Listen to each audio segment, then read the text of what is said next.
Chapter 25. Leets. Standing on firm ground with relief, the troop gathered together.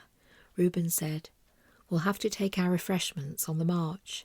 That last sea passage was further than any we've done, and yet in spite of heavy seas we are here at—" He looked up at the watery sun. "About midday." He smiled briefly at Felicity and they set off. As they tramped, Felicity considered Phoebe's words. "You are the third key member of the final stage of the quest," Phoebe had told her. "For this you are called from your world. You must keep yourself safe using all the skills you've learnt here. You must stay with Reuben and Little Green. You will know what to do at the end. Before we leave you, Felicity Isabel Penfold, we have a gift. You lack protection to face the toxics alone. They use the strength of our world and turn it to their advantage. You do not have the skill to draw the full strength of our world in defence. Maybe one day. Meanwhile, we offer you a gift, the shield of the aquatics. If in danger, seek them, touch them. They will protect you. You will be safe." "I hope never to need that gift," thought Felicity now. She decided to walk by Reuben in the lead. "Where are we going today?" she asked, panting as she tried to keep up the pace. Reuben did not slacken his stride as he said, "The eastern coast of this land. I want to be there by night. We'll travel southeast, crossing Thornton in the early evening. If you're lucky, we may have time to grab some sticky buds as sustenance for the night." Smiling briefly, he reached out to touch her as if an apology for his lack of attention. The day's travelling was hard and dull. No one spoke much. Georges thought about the challenge. He knew his strength had been legendary. But if he was honest, he also felt the thinning of age within. The travelling had wearied him.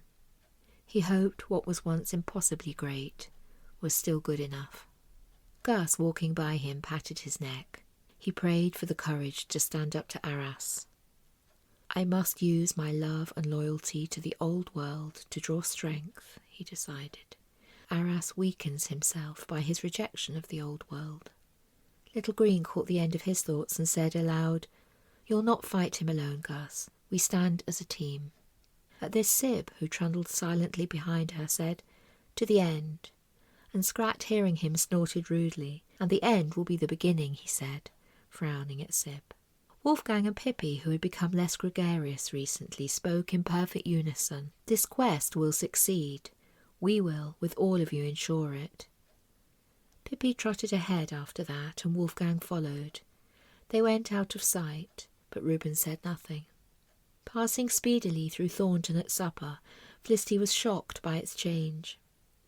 There were only silent walls of thorn, resting and ruminating. But Scrat said this was perfectly normal. Once the Lupata mating ceremonies were over, the thorn did what they did best. They stood and slept, mainly. Scrat dashed off and prized some sticky buds from his family. Felicity realised thorn bonds were different once adulthood was reached. He was pleased to have seen them, but eager to rejoin the troop as they marched on. Reuben agreed they could eat the sticky buds on the move, which they did. Felicity absently sucked her tasty snack, her mind thinking of what lay ahead. As night fell, Reuben urged them on. Georges, Wolfgang and Pippi were fine. Scrat, Little Green and Felicity were flagging. Even Gus tripped repeatedly as his tired legs dragged across the dunes. "We've been walking across these dunes for too long," he thought. The moon was high as they finally reached the shore. In the moonlight were two long boats. "Ah, the Leets were left as requested," said Sib. Reuben looked at him in surprise. Sib smiled. "The aquatics shared many things with me, Reuben," he said in his nasal voice. "I'm greatly relieved, Sib," Reuben replied. "I was going to find a stream once we arrived. I need clear instructions from the aquatics on the sea crossing. Your knowledge saves me the task." Felicity glanced at Gus. "We could end up in a sea hole." She'd heard of these from Scrat, but there was no chance to speak. Reuben continued. "Into the Leets. Georges takes the first, with Sib as his guide. We follow." At this, even Little Green looked worried. She would never question Reuben, but she hoped the strain had not on this occasion led him astray. Sib smiled his half-smile, which Felicity thought looked particularly suspicious in the moonlight. Too weary to organise a sensible objection, they all climbed in. The leats were made of wood. They were like long fishing boats, but with very deep sides. As they climbed in, they found someone had left provisions for them to enjoy on the journey. Georges' upper body still stood tall from their boat, and Felicity heard his booming voice. "I shall not be able to eat a thing. I am a sensitive taureau in spite of my size." Felicity heard the rustling of leaves as he unpacked the mouth-watering delicacies they had been left. Without warning, the leets began to move of their own accord. "Sib," called out Reuben calmly, "could you please share the information you've been given by the aquatics?" Sib hesitated, but then he called back. "The Dophs pull us from beneath. Worry not. They take us to the mainland by morning." Reuben looked at the sky. The weather was fair, the stars were clear and bright, and the air was cold with a lack of cloud. This was a bonus. He thanked the old world from his heart. "Then let's enjoy our unplanned meal and a good night's sleep, my friends." Felicity heard the joy in his voice. She reached out and stroked his hand. He pulled her close, and as they sat side by side on the bench, he held her head and kissed her. She stopped hearing the water splashing and the sounds of the strange creatures beneath them.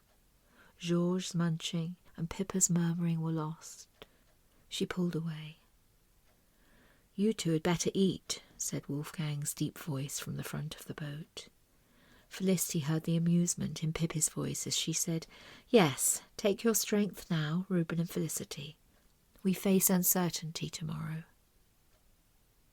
Reuben sat back as their words cooled his ardour. He had not meant to kiss Felicity. He knew his mind should be focused on the quest. It was, but just for a moment. He'd needed to connect with her.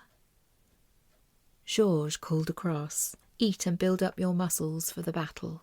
There are Arctic rolls in this feast." Felicity started giggling. She remembered the Arctic rolls her granny used to make. Daddy was always rude about them, but she and Mum loved the mix of ice cream and sponge. Her laughter was infectious and the whole troop started tittering. She could even hear Sib sniggering. The laughter upset Georges. "I don't know why you all think that's so funny," he said in his sternest voice. The tension of the day dispelled. The entire troop of 9 ate as much as they could before sleep overtook them. The Arctic rolls were not ice cream and sponge, but they were very tasty. More like chocolate roulade, thought Felicity sleepily. The creamy filling was rich and revitalising. As she was drifting into sleep, she heard a loud belch from Georges, which set everyone off again. The boat started to rock precariously until Reuben said, "Come on, everyone. Sleep now. No doubt tomorrow will bring its own challenge." So they slept, not needing any further encouragement. And as they slept, the Dophe gently towed the leats across the calm water and directly into the path of the toxic army.